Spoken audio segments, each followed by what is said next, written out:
मैं नासिर हुसैन आप सबका जेएन राइजिंग स्टार्स में वेलकम करता हूं। आज हम लोग किसी टॉपिक के बारे में पढ़ेंगे नहीं, बल्कि आज हम लोग कुछ चीजों को बेहतर ढंग से समझने की कोशिश करेंगे। आज हम लोग इस वीडियो में समझेंगे कि आप क्लास 10th बोर्ड में कैसे आप एक बेहतर परफॉर्म कर सकते हैं और एक बेहतर से बेहतर जो आपका मार्क्स कैसे ऑब्टेन कर सकते हैं। सो गाइस, आज हम लोग पढ़ने वाले हैं वो है strategy of class 10th CBSE. CBSE board का जो क्लास 10th है उनमें से आप कैसे एक बेहतर परफॉर्म कर सकते हैं, कैसे आप स्ट्रेटेजी को अपनाएंगे, कैसे आप चीजों को समझ सकते हैं और बेहतर आप मार्क्स ला सकते हैं। इस वीडियो में आज हम लोग लॉन्ग टर्म स्ट्रेटेजी की बात करते हैं। एक लंबी रणनीति रहेगी, किस हिसाब से आप चीजों को बेहतर ढंग से पढ़ सकते हैं। गाइज, आपको थोड़ा सा मैं बताना चाहूंगा कि शायद आपको एक बैटल युद्ध याद होगा, पानीपत की फर्स्ट बैटल। पानीपत की जो पहली लड़ाई थी वो थी इब्राहिम लोदी और बाबर के बीच में। तो आप शायद जानते भी होंगे, इसमें बाबर की जीत हुई थी और इब्राहिम लोदी की हार हो गई थी। शायद आपको इतना नहीं पता होगा कि इब्राहिम लोदी के पास लगभग 1 लाख सैनिक थे और इसके पास बाबर के पास सिर्फ 12,000 सिपाही थे, सेना थी उनके पास। फिर भी इब्राहिम लोदी हार गए थे और बाबर यहाँ पे जीत गए थे। तो यहाँ पे कैसे उसने रणनीति या स्ट्रेटेजी को अपनाया होगा जो 12,000 सैनिक 1 लाख सैनिकों पर भारी पड़ गया था। सो आज उसी हिसाब से हम समझने की कोशिश करेंगे। हमें इन इंसिडेंट से हमें एक चीज समझने को मिलता है कि हम कैसे चीजों को परफॉर्म कर सकते हैं। हमारे पास एक कैसा स्ट्रेटेजी होनी चाहिए ताकि कि आप कम मेहनत में ज्यादा फल आपको मिल सके। सो गाइस, यहां से हम लोग स्टार्ट करते हैं। सबसे पहले आपको अगर चीजों को अगर समझना है, पढ़ना है बढ़िया से, तो सबसे पहले आपको पढ़ना होगा। पढ़ना क्या होगा? स्टडी विथ सब्जेक्ट या फिर चैप्टर वाइज। आप जो भी पढ़े, आप मैथ पढ़ रहे हो, साइंस पढ़ रहे हैं, एसएसटी पढ़ रहे हैं, हिंदी, इंग्लिश, आप कोई भी सब्जेक्ट पढ़ रहे हैं तो आपको सब्जेक्ट वाइज और साथ में उसमें चैप्टर वाइज पढ़ना होगा। सबसे पहले हम लोग शुरुआत करते हैं। इनको मैंने कई पार्ट में डिवाइड किया है कि अगर आपको बेहतर ढंग से अगर पढ़ना है और साथ में आप बेहतर मार्क्स लाना चाहते हैं क्लास 10th का बोर्ड एग्जाम में, तो आपको 3 चीज करनी होगी। पहले काम होगा कि आपको सबसे पहले सब्जेक्ट वाइज और चैप्टर वाइज पढ़ने होंगे। उसके बाद आपको प्रैक्टिस करने होंगे। आफ्टर दैट आपको टेस्ट देने होंगे। अगर आप इन तीनों काम को बेहतर ढंग से कर लिए तो आपको आराम से 95+ ओवरऑल परसेंटेज लाने में आपको कोई भी रोक नहीं सकता। ओके, पहले देखते हैं साइंस को। साइंस को सबसे पहले समझना क्या है। साइंस में सबसे पहले आपको जो मेरे वीडियोस हैं आपको उनको बेहतर ढंग से समझना है और एक प्रीपेयर नोट्स बनाने हैं और बढ़िया से आपको नोट डाउन करने हैं। जैसे कि जब भी मैं पढ़ाता हूं तो सबसे पहले मैं क्या करता हूं कि कैसे समझा जा सके, मैंने कंटेंट वाइज मैंने बता दिया है। आप शायद मेरे वीडियोस को अगर देखेंगे तो आप शायद आपको पता होगा। तो आपको वीडियो से सबसे अच्छे आपको वीडियो से पढ़ना है, सीखना है और साथ में नोट भी करना है।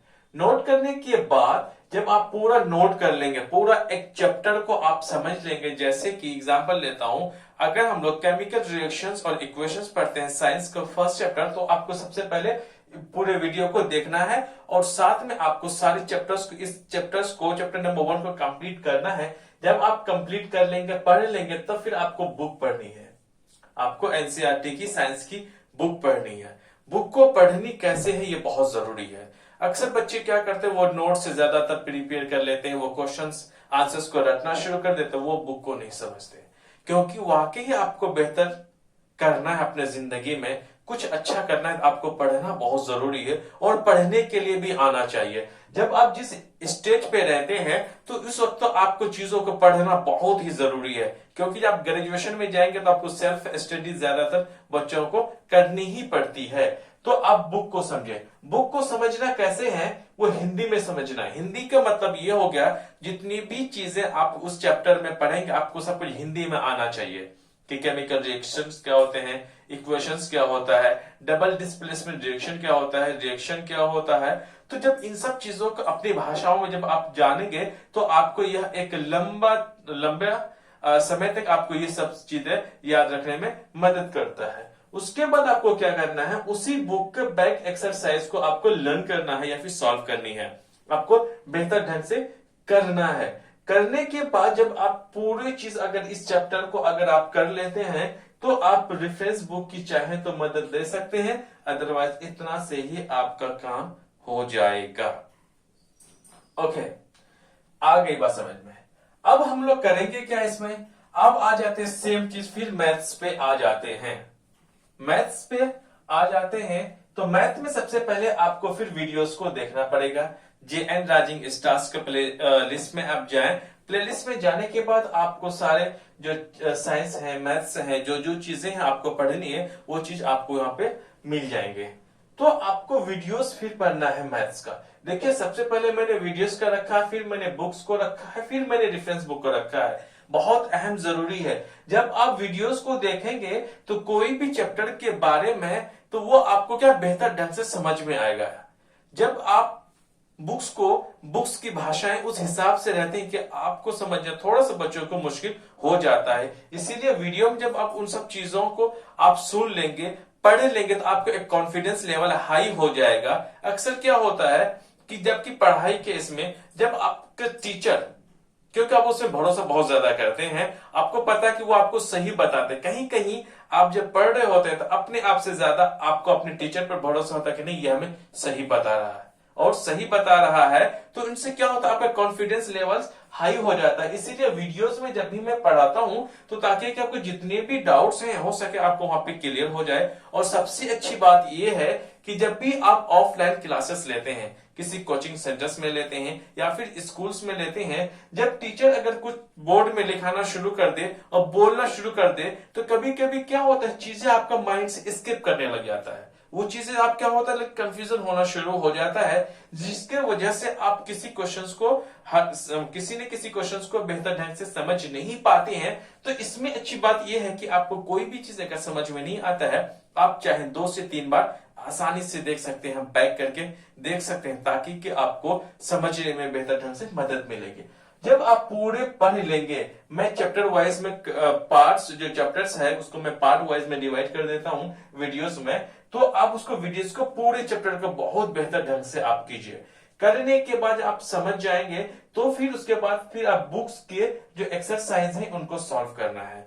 जब आप सॉल्व करना शुरू कर देंगे फिर हो सकता है कि कहीं आपको बुक एक्सरसाइज को सॉल्व करने में अगर हेल्प ना मिले, कहीं आप कंफ्यूजन होगा, फिर से आप वीडियोस को उस टॉपिक पे जाकर के आप देखें। मेरा भरोसा है क्योंकि मैं पिछले 5 साल से मैं टीचिंग फील्ड में हूं, मैं पढ़ा चुका हूं और मैं पढ़ा भी रहा हूं, और मैंने बच्चों की जो छोटी छोटी जो वीकनेस है मैंने उसको समझा है, फिर उन्हीं कमजोरियों को मैं यहाँ पे बताने की और साथ में उस कमजोरियों का जो इलाज है उसको मैं यहाँ पे बता रहा हूं कि आपको कैसे पढ़ने हैं।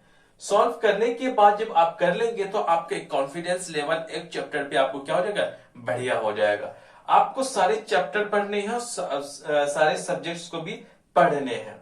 फिर बात की अगर हम बात करें, अगर आपके पास अगर कोई रेफरेंस बुक है उस चैप्टर को, मैं मान लेता हूं अगर मैथमेटिक्स का chapter number 13 surface area and volumes अगर आप पढ़ रहे हैं तो उनको पहले वीडियोस को देखें, फिर बुक्स के सारे क्वेश्चंस को सॉल्व कीजिए एनसीईआरटी के, उसके बाद फिर आपको रेफरेंस बुक की जरूरत पड़ेगी, फिर उसको कीजिए। अब यकीन माने फिर आपका कॉन्फिडेंस लेवल और आपकी इतनी जानकारी हो जाएगी और बेहतर ढंग से हो पाएगी कि फिर आप भी सोचोगे वाकई ही कुछ सीखा है यहाँ पे। उसके बाद आ जाते हैं एसएसटी का। एसएसटी में हिस्ट्री, ज्योग्राफी, पॉलिटिकल साइंस और इकोनॉमिक्स आपके इन्हीं में एसएसटी में सब इंक्लूड है। आपको करना क्या है, सबसे पहले आपको वीडियोस देखने हैं, राइट। जो भी आप चैप्टर का देखना चाहते हैं आप देखिए। जितने भी साथ में वीडियोस बनाऊंगा, जो मैं बना चुका हूं, लगभग मैं शॉर्ट वीडियोस में नहीं बनाता हूं, लगभग ये आधे घंटे के, 45 मिनट्स के, कभी कभी 50 मिनट्स के भी हो जाती हैं। बिकॉज इसका रीजन है, इसका रीजन ये है कि जब मेरे वीडियोस लगातार आप देखेंगे तो आपको एक ही वीडियोस में लगभग आपके कई सारे डाउट्स आपको क्लियर हो जाएंगे, राइट। तो आप कोई बच्चे ये ना सोचे कि जब मैं पढ़ा रहा होता हूं तो लॉन्ग वीडियोस होते हैं ये ना देखें, ऐसा ना करें प्लीज। आप जब भी एक ही जगह आपको मिल जाता है तो आपका टाइम भी सेव होगा और आपको समझने में आसानी भी होगी, ताकि उस बेहतर चैप्टर को आप बेहतर से बेहतर समझ सकें। आप वीडियोस को देखें, वीडियोस के बनाने के दौरान आप क्या करें, आप प्रीवियस नोट्स को जरूर बनाएं और साथ में जो वीडियोस है ना, और साथ में आपके स्कूल में जो नोट्स बनते हैं उसको भी बेहतर ढंग से प्रिपेयर जरूर जरूर जरूर करें और उसको भी देखने की कोशिश करें। और देखिए, देखने का मतलब यहाँ पे आप उसको सीखें, याद करें। जो मैम या टीचर ने आपको पढ़ाए होंगे तो आप उसमें देखिए बहुत आराम से कि क्या बताया गया है, कैसे किया गया है। जब फिर मेरे जो वीडियोस देखेंगे यहाँ पे फिर उससे कंपेयर कीजिए कि इसमें कौन से टॉपिक छूट तो नहीं किया कुछ, राइट। तो उनको बेहतर से जब आप सारी ओवरऑल कंफर्म सबको कंपाइल करके पढ़ेंगे सबको, तो आपके एक बहुत ही नॉलेज में आपकी इंक्रीजमेंट आपको खुद ही देखने को मिलेगा। अब साथ में बुक की बात है, बुक को आप हिंदी में लिखा हो, हिंदी का मतलब हो गया कि बुक को आप हिंदी में जरूर समझें, ट्रांसलेट करके समझें। चीजों को ट्रांसलेट करना आना बहुत जरूरी है। मैं पिछले 5 साल से टीचिंग करियर पे मैंने देखा है कि बच्चों को वो इंग्लिश में क्वेश्चन आंसर तो रट तो लेते हैं, लेकिन उसे हिंदी में ट्रांसलेट करने में लगभग 60% बच्चों को दिक्कतें आती हैं। 60% रेशियो बहुत ज्यादा है। 100 में से सिर्फ 60 बच्चे कुछ ऐसे हैं जो कि सिर्फ पूरा उनको ट्रांसलेट पता होता है। 60% बच्चों को नहीं होता है। रिमेनिंग 40% बच्चों को क्या होता है, उनमें पता होता, उसमें भी किसी को थोड़ा किसी का कम होता है। तो आपको हिंदी में ट्रांसलेट करने की कोशिश बहुत करें, क्योंकि जब आप लॉन्ग टर्म स्ट्रेटेजी करेंगे, लगभग जिसके पास 6 मंथ से ज्यादा है वो आराम से बेहतर ढंग से कर सकते हैं। ये कोई ज्यादा मुश्किल काम नहीं है। और फिर बैक एक्सरसाइज को लर्न करने की कोशिश करें और समझें। उसके बाद आप फिर आपके पास जो भी रेफरेंस बुक है उसको भी जो इंपॉर्टेंट क्वेश्चंस हैं टीचर से स्कूल्स में जाकर के लगवा लीजिए, या फिर किसी कोचिंग सेंटर में अगर आप पढ़ते हैं टीचर से जाकर के रेफरेंस बुक के इंपॉर्टेंट क्वेश्चंस को जरूर टिक मार्क कर ले, क्योंकि रेफरेंस बुक में बहुत सारे क्वेश्चंस होते हैं लेकिन सारे क्वेश्चंस को पढ़ना जरूरी नहीं है। ओके, अब हम लोग आ जाते हैं 4th नंबर पे जो है इंग्लिश। इंग्लिश में 2 चीज देखते हैं। सबसे पहले हम लोग देखते हैं लिटरेचर पोर्शन बुक्स में। बुक में क्या है, जब वीडियोस को देखें, वीडियोस के देखने के दौरान आप समझने की कोशिश करें, उसमें आप समरी को समझें, समरी को बेहतर ढंग से समझने की कोशिश करें कि उसमें कैरेक्टर का क्या है, अबाउट द पोएट के बारे में आप जाने। तो आप जब भी इन सब चीजों का समरी को जानेंगे तो क्या है कि बुक्स में जो लिटरेचर पोर्शन है इट्स लाइक अ स्टोरी, एक कहानी की तरह होती है। जब आप कहानी को समझने हैं तो आपको पूरे A to Z आपको समझ में आना चाहिए, कौन सा किसका कैरेक्टर किस हिसाब से है, इसमें आप उसका मेन थीम क्या है, उस लिटरेचर में, उस सब्जेक्ट का, उस चैप्टर में क्या क्या, उस चैप्टर को आप समरी से को बहुत अच्छे से समझें। समरी को समझने के बाद फिर आप बुक्स को पढ़ना शुरू कर दें। जब आप बुक्स को पढ़ना शुरू करें तो आपको कोई सारे वर्ड्स पता नहीं होगा, फिर आपको उसको हिंदी में समझने में हो सकेगा। आपको जो दिक्कतें आएंगी तो आपको जब ये वीडियोस आप देख लेंगे, समझ लेंगे, तो आपको उस बुक को पढ़ने में बहुत ही ज्यादा आपको हेल्पफुल मिलेगा।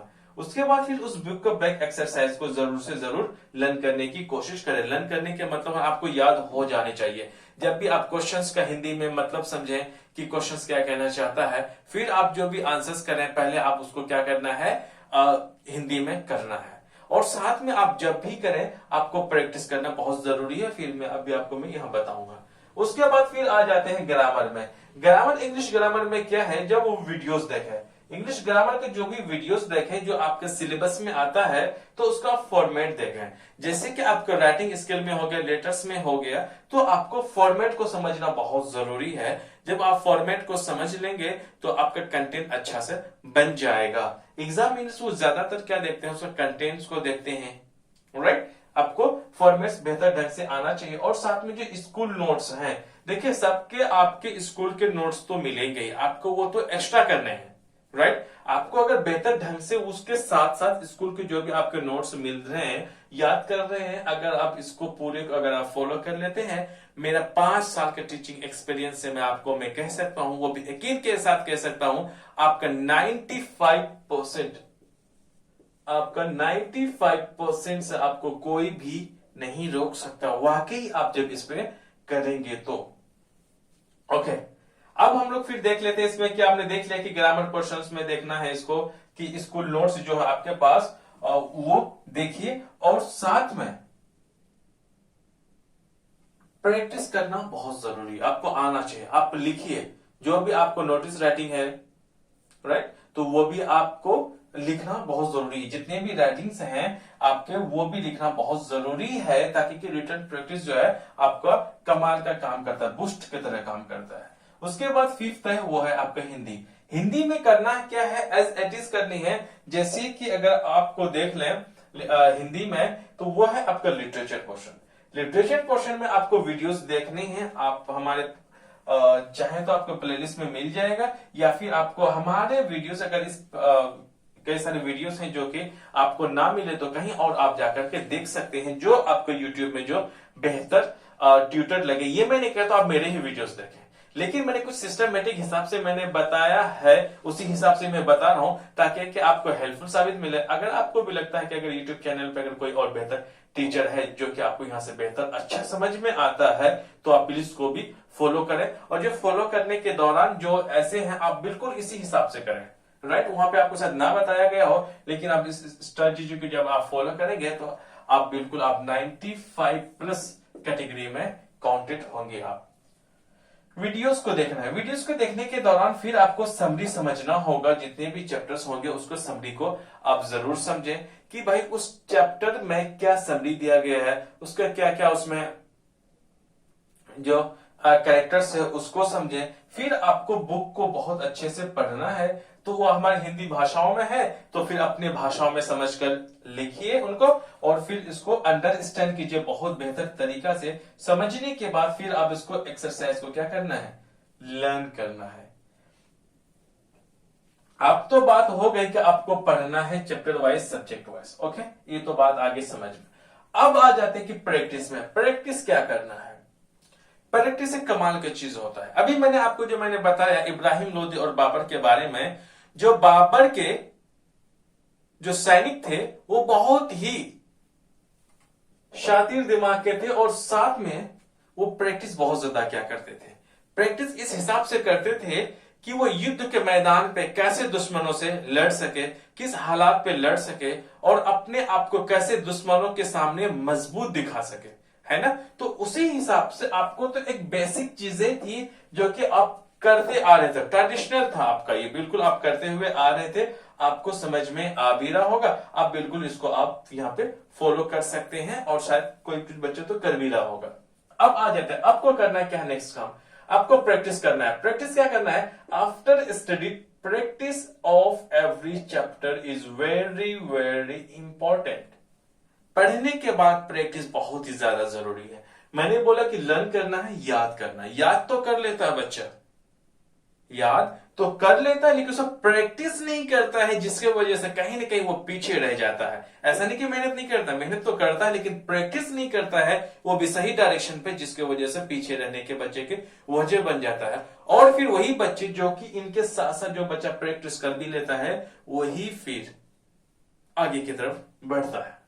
आपको करना क्या है, करना यह है, जैसे कि मैं मान लेता हूं साइंस का चैप्टर नंबर 1 केमिकल रिएक्शंस और इक्वेशंस आपने पढ़ लिए, पढ़ने के बाद ये सब कुछ सारा कर लिए, तो आपको करना क्या है, आपको रिवीजन करना है, प्रैक्टिस करना बहुत जरूरी है। ये प्रैक्टिस जो आपको होगा वो बिल्कुल क्या होनी चाहिए, रिटन में होनी चाहिए, बिल्कुल ओरल नहीं होनी चाहिए। ओरल तो सिर्फ एक समझने के लिए बेहतर है, लेकिन आपको बोर्ड में लिखना होता है और लंबे समय तक याद रखना है, तो आपको बोल करके याद भी करना, साथ पे आपको रिटन प्रैक्टिस बहुत जरूरी है। अक्सर बच्चों को मैंने देखा, जब मैं कहता हूं, जब मैं कोचिंग भी ऑफलाइन में कोचिंग चलाता हूं, तो भी मैं बच्चों को कहता हूं कि बच्चे आपको रिटन प्रैक्टिस करके लाना। तो बच्चे कभी कभी क्या करते हैं, सर मैंने तो याद कर लिया। याद करने में क्या होता है, कई सारे उनसे क्या होता है कि जो लाइन्स आगे पीछे हो जाए तो बेहतर ढंग से समझ नहीं पाते हैं, उल्टा सीधा फिर जवाब देना शुरू कर देते हैं। जब बच्चा रिटर्न प्रैक्टिस करता है तब फिर उनकी गलतियां उनको सामने नजर में खुद आती है कि हाँ भाई हमसे यहाँ पे गलती हुई है, हम यहाँ से सही कर सकते हैं।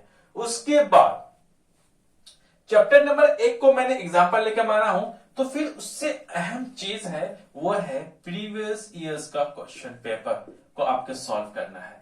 अगर साइंस का चैप्टर नंबर 1 पढ़ने हैं, वीडियोस देख लिए, बुक्स पढ़ लिए, चैप्टर नंबर 1 के साइंस का एक्सरसाइज को भी आपने सॉल्व कर लिया, रेफरेंस बुक के जो इंपॉर्टेंट जो क्वेश्चंस है उसको भी देख लिया, तो अब फिर आपको साथ में जो प्रीवियस ईयर्स के जो क्वेश्चन पेपर्स आते हैं, फिर से मैं रिपीट करता हूं, जो प्रीवियस ईयर्स के क्वेश्चन पेपर आते हैं, कहीं 10 इयर्स का होता है, कभी 7 इयर्स का होता है, तो उस 7 सालों का जो फर्स्ट चैप्टर से जो भी क्वेश्चंस पूछे गए हैं आपको सबको रिवीजन करना है, सबको रिटर्न प्रैक्टिस करना है।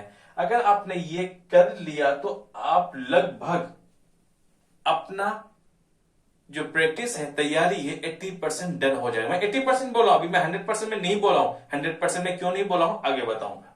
आ रही बात समझ में? उसी हिसाब से आप मैथ्स का भी करें, वीडियोस को देख लिए, समझ लिए, बुक्स के सारे क्वेश्चंस को जो बैक एक्सरसाइज है, एक्सरसाइज को आपने कर लिया, रेफरेंस बुक से जो इंपॉर्टेंट क्वेश्चन उसको भी सॉल्व कर लिया, फिर जो रेफरेंस बुक्स प्रीवियस ईयर्स के जो क्वेश्चन पेपर्स होते हैं, तो आप मैथ का मैं पढ़ रहा हूं, मैं मान लेता हूं आप चैप्टर नंबर 13 पढ़ रहे, तो आप प्रीवियस ईयर्स का देखें कि हर साल क्या कि चैप्टर नंबर 13 से कौन कौन क्वेश्चंस आए हैं। आप अगर आपको पता नहीं कर पाते हैं कि ये कौन से इसका क्वेश्चन पेपर है, तो आप जहां पढ़ रहे होते हैं स्कूल में या कोचिंग में, तो वहां से या फिर आपके घर में जो बड़े छोटे भाई अगर हो, तो फिर उनसे आप, छोटे तो नहीं बड़े भाई हो या फिर आपके पेरेंट्स हो, तो आप उनसे टिक लगा सकते हैं कि ये कौन सा, आप बता दीजिए कि मैथ्स का चैप्टर नंबर 13 से कौन कौन इसमें से क्वेश्चन है। आपका हर एक साल का करना है, 2012 का भी देखना है, 2013 को, 14, 15, 16, 17,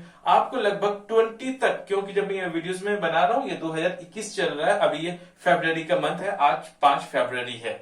तो गाइस आपको यहाँ पे समझना होगा सारे एक्सरसाइज को और सारे क्वेश्चंस को देखना होगा। उसी हिसाब से जो सारे हर एक सब्जेक्ट्स के आपको प्रीवियस ईयर का क्वेश्चन पेपर होना मस्ट है। अभी मैंने आपको बोला कि भाई यहाँ पे क्या होगा, आपका 80% सिलेबस तो कंप्लीट है, अब रिमेनिंग 20% आपका क्या है, वो है रिमेनिंग 20% वो है आपका टेस्ट। टेस्ट क्या करना है, आप क्या करेंगे, आप साइंस के सब कुछ पढ़ लिए, सारे चैप्टर्स को पढ़ लिए और सारे चैप्टर्स का प्रीवियस ईयर्स के सारे क्वेश्चन पेपर को सॉल्व कर लिए, समझ गए। समझने के बाद एग्जाम से जो आपका बोर्ड एग्जाम होता है उनसे लगभग 2 महीने पहले, फिर से मैं रिपीट करता हूं, 2 से या फिर 1.5 से 2 महीना पहले करना क्या है, आपको लगभग 4 से 5 सिंपल पेपर को सॉल्व करना है। ये 4 से 5 जो सैंपल पेपर आपको जो मिलेगा, ये आपको किसी कोचिंग सेंटर्स में भी मिल सकता है, कि ऑनलाइन भी मिलेगा, या फिर आपका जो बुक्स तो अवेलेबल मार्केट में होता ही है, आप उनसे लेकर के सॉल्व करें। आप सॉल्व करने के बाद आपको लगता है कि वाकई ही अगर ये सॉल्व पेपर अगर आप अच्छे से कर लेते हैं, जितना इस सॉल्व पेपर को आपने सॉल्व किया है उतना ही आपको बोर्ड में मार्क्स आ जाएगा, इतना सोच लिया। जी हाँ, आपने सही सुना, जब इसको 4 से 5 को जब आप कर लेंगे, आप फिर देखें कि आपके पास कितने मार्क्स आया है। मैं मान लेता हूं कि आपने 1 को किया, सही परफॉर्मेंस नहीं हुआ, घबराना बिल्कुल भी नहीं है दोस्तों, घबराना बिल्कुल भी नहीं है। फिर दूसरा टेस्ट, सैंपल टेस्ट को करो। अगर आपको थोड़ा सा और बेहतर परफॉर्म की और जरूरत है तो और कीजिए, अगर बेहतर नहीं कर पा रहे तो बिल्कुल घबराने की जरूरत नहीं है। फिर तीसरा आ जाता है, तीसरा में भी अगर आपको उतना ज्यादा इंपॉर्टेंस मतलब इंप्रूव नहीं कर पा रहे तो फिर भी घबराने की जरूरत नहीं है, सिर्फ आपको मेहनत और सब्र रखना है, मेहनत करना, लगातार कंटिन्यूटी रखना बहुत जरूरी है। आई बात चौथे में, चौथे में आप खुद देखेंगे, यकीन मानिए मेरा, खुद आप देखेंगे कि आपका जो लेवल है वो बिल्कुल अलग रहेगा, आपको चीजों का समझने का जो नजरिया है बिल्कुल अलग हो जाएगा। फिर आप जब 5वां टेस्ट करेंगे, जब उसमें आपका, अगर मैं मान लेता हूं बेहतर कर लेते हैं, अब जितना भी मार्क्स आ जाए, समझ लो कि आपका बोर्ड में 1 या 2% का आगे पीछे हो सकता है। फिर से मैं रिपीट करता हूं, जो आपका 5th 5वां सैंपल पेपर सॉल्व करने के बाद जितने भी आपका मार्क्स आया है, जितने भी आपकी परसेंटेज आया है, उसका ही उतना ही आपको बोर्ड में ही आएगा। उनसे एक दो जो परसेंटेज है वो आगे पीछे हो सकता है, बट उसी तरह से ही आपको समझने में आ जाएगा, समझ में आ जाएगा, और उतना ही आपको बोर्ड में भी मार्क्स मिल जाएगा। सो गाइस, उम्मीद करता हूं कि आपको बेहतर ढंग से यहाँ पे मैंने समझाने की मैंने कोशिश की है। और साथ में मैंने यहाँ पे एक चीज छोड़ दिया, हिंदी ग्रामर को, व्याकरण के बारे में, इंग्लिश ग्रामर के बारे में। इंग्लिश ग्रामर में आपको करना क्या है, इंग्लिश ग्रामर में अकॉर्डिंग टू योर सिलेबस के अकॉर्डिंग आप वीडियोस के देखें, फिर आपको हिंदी की मैं बात करूं, ठीक है। अब हिंदी का भी ग्रामर यहाँ पे लिख लें, लिखने के बाद फिर आप जैसे मैंने यहाँ पे लिखा है वीडियोस के लिखें, वीडियोस में फिर आप उसको फॉर्मेट में देखें कि हिंदी में किस तरह का पत्र लेखन किस हिसाब से आता है, राइटिंग सेक्शन को उसको देखिए, फिर स्कूल का जो नोट्स है उनको समझने की कोशिश कीजिए। और हर साल जब भी आप इंग्लिश ग्रामर का भी करेंगे, जो आपका